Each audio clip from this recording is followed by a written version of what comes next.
Olá, já parou para pensar em como se constrói uma nação? Pois é, precisa de um projeto, uma espécie de planta baixa. E aqui no Brasil, essa planta baixa é a nossa Constituição. Hoje, a gente vai desmontar essa estrutura para entender seus alicerces, sua organização e seus grandes objetivos. Vamos lá? Essa é a pergunta de 1 bilhão, não é mesmo? Um país não nasce do nada, por acaso. Ele é projetado, é construído. E toda grande construção, claro, precisa de um bom plano, de uma planta baixa. Então, qual é a nossa?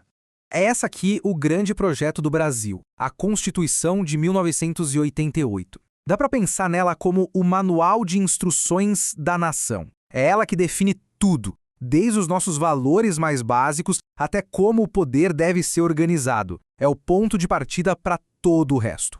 E toda a construção que se preze começa por onde? Pelos alicerces. Claro, aquelas fundações que não dá para negociar, que sustentam todo o resto. Então vamos dar uma olhada nos pilares que seguram a República Federativa do Brasil.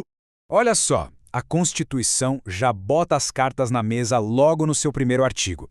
Ela estabelece ali os seus 5 pilares, a sua base. São eles a soberania, que nos define como um país independente, a cidadania, que define o nosso papel nisso tudo, a dignidade da pessoa humana como valor central, os valores sociais do trabalho e da livre iniciativa e, por fim, o pluralismo político. E para a gente não esquecer esses pilares, tem até um macete, um código de construtor. Só se div plu. É só pegar o comecinho de cada palavra. Soberania, cidadania, dignidade, valores sociais e pluralismo. Só se div plu. Uma forma bem simples de guardar a base de tudo na cabeça. O primeiro pilar, soberania, quer dizer o seguinte: aqui dentro do Brasil não existe poder acima do Estado. E lá fora, no cenário mundial, o Brasil é independente, não tem que se curvar à vontade de outras nações. É o poder supremo e ponto final. Agora, de todos os pilares, a dignidade da pessoa humana é talvez o mais importante, o coração de tudo. Não é só um fundamento, é a fonte de onde nascem todos os outros direitos. Basicamente, a Constituição está dizendo que o Estado existe para proteger as pessoas e não o contrário. Simples assim. E isso não é só teoria, não. Esse pilar tem consequências muito reais. Foi com base na dignidade humana que o Supremo Tribunal Federal reconheceu a união homoafetiva como família, que autorizou pesquisas com células-tronco que podem salvar vidas e que garantiu que ninguém pode ser forçado a fazer um teste de DNA. São decisões que mudam a vida das pessoas de verdade. Então, o ponto crucial é este. Esses 5 fundamentos, o nosso SOC div plar, criam a base firme, a fundação sólida sobre a qual todas as leis e instituições do país se apoiam. Sem eles, a construção toda desmorona. Ok, os alicerces estão firmes. Agora vamos subir as paredes e olhar para a estrutura.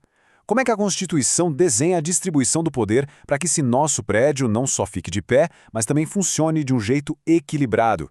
O projeto do Brasil define 2 coisas muito importantes sobre a sua estrutura. Primeiro, o país é uma federação. Isso significa que o poder não fica concentrado só em Brasília, ele é dividido entre a União, os estados e os municípios. Segundo, é uma república. Ou seja, a gente elege quem governa, o mandato tem prazo para acabar e quem está no poder precisa prestar contas. E aqui tem uma ideia moderna que é fundamental. O poder do Estado, na sua essência, é uma coisa só. Ele é uno e indivisível.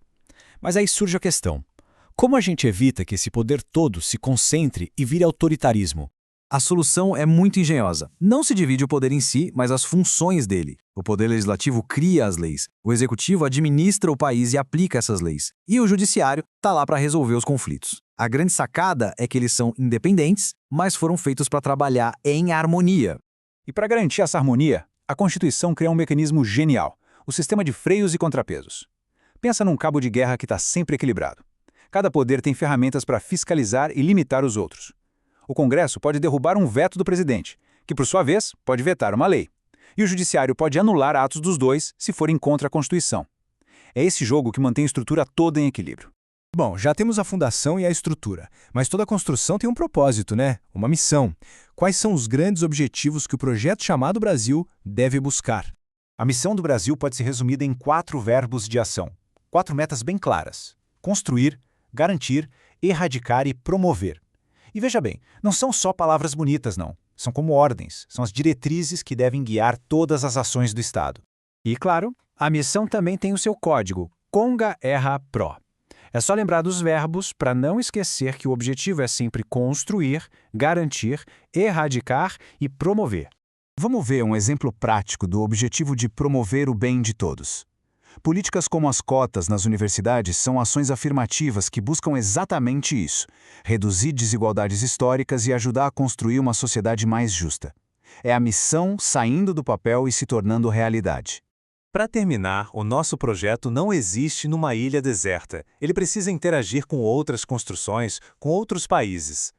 Vamos ver como a Constituição define as regras de convivência do Brasil no cenário internacional?